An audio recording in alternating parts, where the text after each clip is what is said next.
Did Hollywood secretly bury some of the most fascinating movies of the 90s? Some of these films lost fortunes, humiliated studios, damaged careers, and were mocked as disasters before audiences slowly realized they were stranger, bolder, and sometimes better than their reputations. Tonight, we're revisiting the box office bombs that made executives panic, critics laugh, and cult fans argue for decades. But one flop became almost legendary for the damage it left behind. The Big Lebowski, 1998. A movie can fail quietly in theaters and still become a secret handshake for an entire generation. That is the strange afterlife of The Big Lebowski, a film that arrived in 1998 and confused people who expected a simple crime comedy. Instead, the Coen brothers gave audiences a lazy bowling philosopher, a missing wife, mistaken identity, weird ransom schemes, nihilists, dream sequences, and one of the most oddly quotable scripts of the decade. At the box office, it did not explode the way its later reputation suggests. Many viewers simply did not know what to do with it. Was it detective noir? Was it stoner comedy? Was it a parody of masculinity, Los Angeles weirdness, and American failure? The answer was yes, and that was the problem. It needed time. Years later, home video turned The Dude into a cult icon. The bomb became a badge of taste, proving some films do not fail because they are weak. They fail because the audience has not caught up yet. Babe, Pig in the City, 1998. The sweetest pig in cinema walked into one of the strangest sequels of the 90s, and audiences backed away. Babe.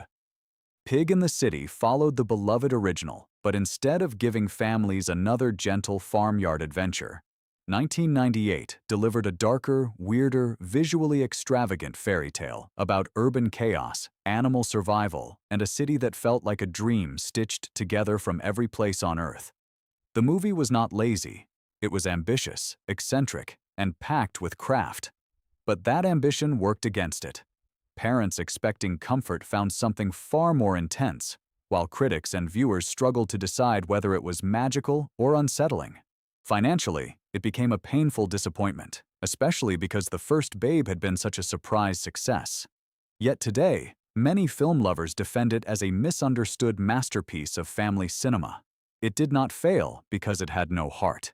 It failed because its heart was stranger, braver, and darker than anyone expected. Mystery Men, 1999. Before superhero movies conquered everything, one strange comedy tried to make them look ridiculous, and almost nobody showed up. Mystery Men hit theaters in 1999 with a wild premise. A group of amateur misfits with nearly useless powers trying to save a city from cartoonish villainy.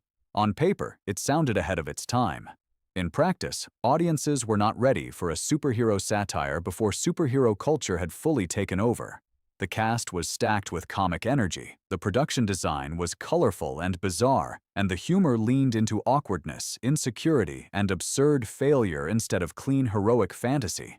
That made it difficult to market. Was it for kids, comic book fans, adults, comedy lovers? Nobody seemed completely sure. The result was a painful box office disappointment. But as superhero movies became louder and more formula-driven, Mystery Men started to look almost prophetic. Its failure now feels ironic because it mocked a genre before Hollywood realized that genre would become its biggest machine. Event Horizon, 1997. Some flops disappear because they are boring. This one disappeared because it may have been too disturbing for its own decade. Event Horizon arrived in 1997 with the promise of deep space terror. A rescue crew investigates a vanished starship that is returned from somewhere no human mind should understand. It had the bones of science fiction, but the soul of a haunted house nightmare. Dark corridors, whispered hallucinations, violent visions, and a sense of cosmic evil made it far more intense than many viewers expected. The marketing could not easily explain it, and the theatrical version itself carried the scars of cuts and studio panic.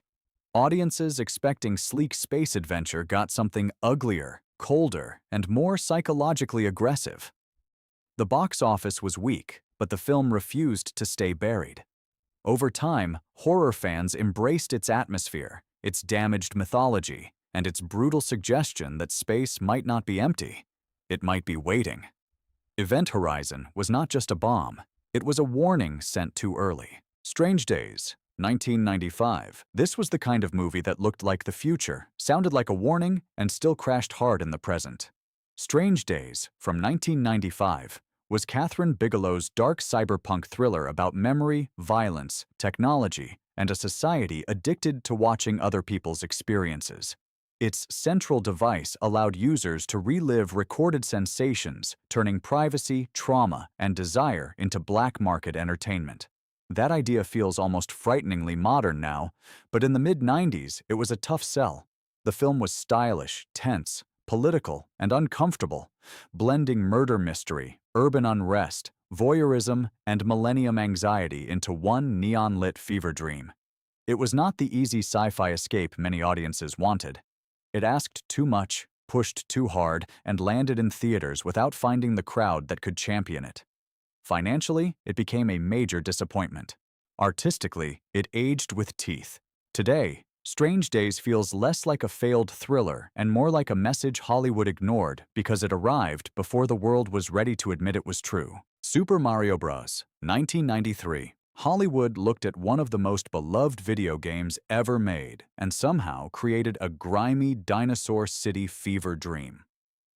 Super Mario Bros. Came to theaters in 1993 with enormous name recognition, but almost nothing about it felt like the colorful world fans expected. Instead of bright mushrooms, cheerful adventure, and playful fantasy, audiences got a strange dystopian city, humanoid reptiles, industrial grime, bizarre costumes, and a tone that bounced between children's adventure, sci-fi weirdness, and chaotic comedy. The production became famous for behind-the-scenes confusion, and you can feel that struggle on screen. It is messy, over-designed, and often baffling, but that is also why people still talk about it. The box office disappointment was brutal because video game movies were still trying to prove they could work. For years, this film became the warning sign, and yet, as time passed, its weirdness gained defenders.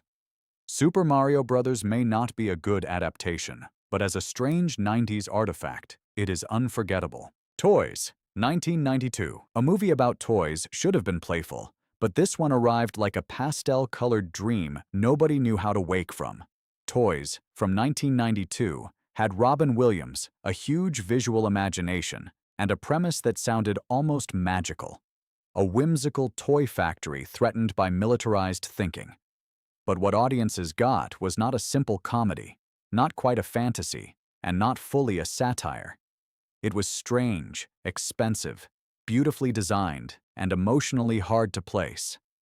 The sets looked like living paintings, the tone floated between childlike wonder and adult commentary, and the story seemed more interested in mood than momentum. For a star like Robin Williams, people expected warmth, speed, and laughter. Instead, Toys offered surreal images, anti-war ideas, and a world that felt disconnected from ordinary reality. That made it risky, and the box office punished it. Yet the film remains fascinating because it tried to be something rare, a studio fantasy with a moral imagination. It failed loudly, but it failed with ambition. Sometimes Hollywood's strangest bombs are the ones that clearly cared too much. Hudson Hawk, 1991. Bruce Willis was supposed to glide into the 90s as an untouchable movie star, but this bizarre caper nearly turned confidence into a punchline. Hudson Hawk from 1991 was not just a flop. It became a symbol of Hollywood excess, ego, and confusion. The film mixed action, comedy, heist thrills, cartoon villains, musical timing, and absurd jokes into one aggressively strange package. Willis played a cat burglar who times robberies by singing songs, which might have worked as a cult comic book fantasy, but audiences expecting another slick action vehicle were left stunned. The movie felt too expensive to be this silly and too silly to be taken seriously. Critics attacked it, viewers stayed away, and the reputation became almost radioactive. But here is the twist. Hudson Hawk is not boring. It has personality, chaos, and a weird refusal to behave like normal studio product. Over the years, some fans have embraced it as a misunderstood oddity, It may have crashed at the box office, but at least it crashed while doing backflips in a tuxedo. Last Action Hero, 1993. The biggest action star in the world made a movie mocking action movies, and the timing could not have been worse. Last Action Hero, from 1993, should have been a victory lap for Arnold Schwarzenegger. Instead, it walked straight into the shadow of Jurassic Park, one of the most unstoppable box office events of the decade. But competition was only part of the problem. The film was cleverer and stranger than its marketing suggested. It was not just another explosion-filled Arnold adventure. It was a meta-comedy about movie cliches, fake heroism, studio formulas, and the absurd rules of blockbuster storytelling. That concept was ahead of the mainstream audience's mood. People came for action and got a film that kept winking at them, breaking the illusion and turning its own genre into a joke. The result was disappointment, bad press, and a bruised superstar image. Yet today, Last Action Hero feels far more interesting than many hits from the same era. It did not fail because it lacked ideas. It failed because it had too many, too soon. The Bonfire of the Vanities, 1990. Sometimes a movie does not just flop, it becomes a public trial for everyone involved. The Bonfire of the Vanities, from 1990, had all the ingredients Hollywood loves to brag about. A best-selling novel, a major director, a huge budget, and a cast led by Tom Hanks, Bruce Willis, and Melanie Griffith. On paper, it looked like prestige with commercial muscle, but adapting Tom Wolfe's sharp satire of greed, race, media, class, and New York power was never going to be easy. The book was acidic, messy, and deeply tied to its cultural moment. The film softened, reshaped, and misjudged too much, leaving audiences with a glossy version of a story that needed sharper teeth. Critics were harsh, box office returns were weak, and the production became infamous as an example of how big names cannot save a confused vision. What makes the flop so compelling is the scale of the expectation. This was not a tiny mistake. It was a very expensive lesson. Satire without danger becomes decoration, and decoration cannot survive a fire. Waterworld, 1995. Before anyone saw the movie, the legend of its disaster had already started drowning it. Waterworld, from 1995, became one of the most talked-about productions of the decade because the story behind the camera sounded almost bigger than the story on screen. Sets were damaged, costs ballooned, headlines mocked it, and the phrase, "most expensive movie ever," turned into a warning label. Kevin Costner's ocean-covered future should have felt like a massive adventure, with floating cities, raiders, strange survival rules, and a world reshaped by catastrophe. But by the time it reached theaters, many people were already watching for failure. The film did earn money worldwide, and later television and home video helped soften its reputation, but its initial image was that of a troubled blockbuster that needed too much just to survive. Looking back, Waterworld is more entertaining and imaginative than its punchline reputation suggests. It has scale, texture, and old-fashioned adventure energy. Still, it proves one brutal truth. When a movie's budget becomes the story, the movie itself has to fight for air. The 13th Warrior, 1999. A Viking epic with monsters, fire-lit caves, and Michael Crichton behind the idea should have felt unstoppable. Instead, it became one of the 90s most expensive wounds. The 13th Warrior, from 1999, had the kind of ingredients studios usually trust. Antonio Banderas at the center, a best-selling author's material beneath it, sweeping historical atmosphere, and a story that mixed adventure, horror, and myth. But behind the scenes, the movie struggled through delays, reshoots, and a ballooning cost that made normal success almost impossible. On screen, the film has a rugged, rain-soaked power, warriors speaking in strange tongues, villages under threat, and an outsider slowly becoming part of a brutal brotherhood. The problem was that audiences did not know how to categorize it. Was it fantasy? Historical action? Monster horror? Prestige adventure? The marketing never found a clean answer, and the box office suffered badly. Yet today, Many viewers see the film as underrated, muscular, atmospheric, and far more memorable than its failure suggests. It did not lack scale or ambition. It simply marched into theaters already carrying too much financial weight to survive. The Postman, 1997. Kevin Costner tried to rebuild America on screen, but audiences treated the mission like a message they never wanted delivered. The Postman, from 1997, was a huge post-apocalyptic epic about hope, myth-making, and the fragile power of symbols after civilization collapses. Costner directed and starred as a wandering survivor who accidentally becomes a figure of unity when people begin believing in the return of the Postal Service. On paper, that idea had emotional force. A man in a broken world carrying letters, restoring connection, and reminding isolated communities that society can still exist. But the film was long, earnest, expensive, and released into a decade that was increasingly skeptical of grand, sincere hero stories. Critics mocked its seriousness, audiences resisted its slow pace, and the box office numbers turned it into a punchline. Yet, beneath the reputation, there is a strangely fascinating movie about national memory, loneliness, and the need for people to believe in something larger than fear. The Postman failed because it reached for epic meaning in a cynical moment. It may be flawed, but it is not empty, and that makes its collapse even more interesting. The Iron Giant, 1999. One of the most beloved animated films of the 90s, somehow became a box office heartbreak before it became a modern classic. The Iron Giant, from 1999, had everything that should have made it unforgettable. A lonely boy, a mysterious robot from the sky, Cold War paranoia, small-town warmth, and a story about choosing who you want to be.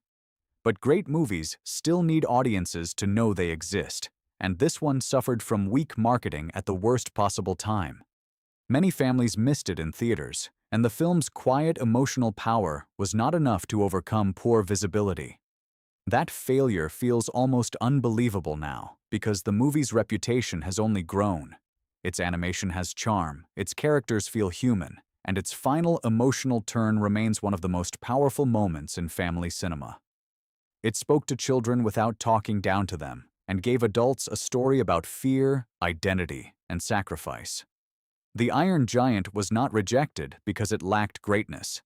It was overlooked because the machine around it failed. Sometimes the saddest bomb is not the worst movie. It is the one people discovered too late. Cutthroat Island, 1995. This is the kind of flop Hollywood still whispers about because it did not just lose money, it helped sink an entire studio legend.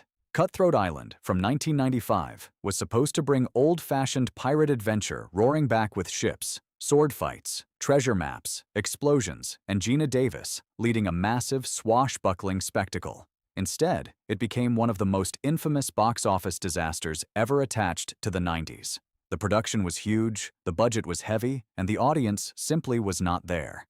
Pirate movies were considered risky, the marketing struggled to create urgency, and the film arrived with the burden of needing blockbuster numbers just to escape embarrassment.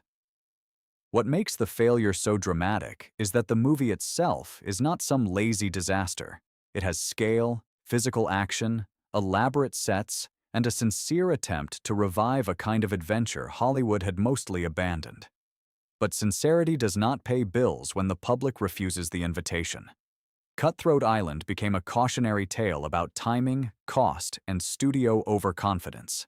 Its legacy is brutal but fascinating, a movie that wanted to launch adventure, but instead became the shipwreck everyone remembers. So, do you remember these 90s box office bombs as disasters, or as misunderstood movies that simply arrived at the wrong moment?